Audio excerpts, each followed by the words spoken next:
আবৃত্তি করছি কবি শামসুর রহমানের লেখা রুদ্র লেখে জয়। বর্গি এলো খাজনা নিতে, মারল মানুষ কত,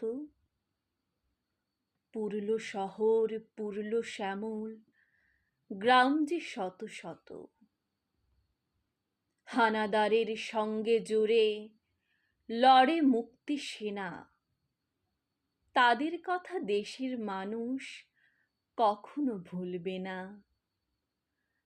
আবার দেখি নীল আকাশে পায়রা মেলে পাখা, মা হয়ে যায় দেশের মাটি তার বুকেতেই থাকা।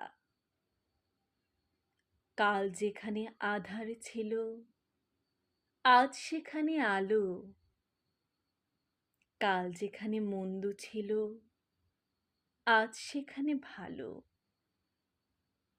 কাল যেখানে পরাজয়ের কালো সন্ধ্যা হয় আজ সেখানে নতুন করে রৌদ্র লেখে জয়। ধন্যবাদ।